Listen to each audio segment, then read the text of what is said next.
এটাতো এইটো আপোনাৰ চি ক্লাছৰ হয় আৰু এটাতো B1 হয়। B1টো আপোনাৰ কৰৈ আৰু চি ক্লাছটো আপোনাৰ মিক্স আছে। চেগুনো আমি ডিষ্ট্ৰিবিউচৰ হৈছে, ইয়াত চেগুনো আছে। চেগুন কিমানমান আছে? চেগুনটো 50 পিচমান হ'ব। 50 পিচ। এইটো চন টিম্বাৰ হয়। যোৱাকালি গাড়ীখন ক'ত ধৰা হৈছিলে?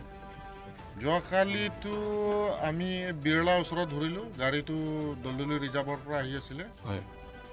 হাবজান ৰাস্তা দি সি আহিছে। আমি কিছুমান চ'ৰ্চৰ পৰা খবৰটো পাই পেলাই আমি ধৰিলোঁ। আৰু আজি যিখন ধৰিছে সেইখন ক'ৰ পৰা ধৰিলে? এইটো গাড়ীও আজি দলদলি ৰিজাৰ্ভ ফৰেষ্টৰ পৰা আহিছে বুলি আমি খবৰ পাইছোঁ।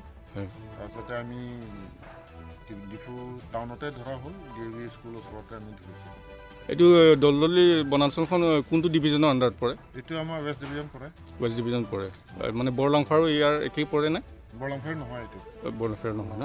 এইটো Doldoli reserve. Doldoli reserve. Thank U.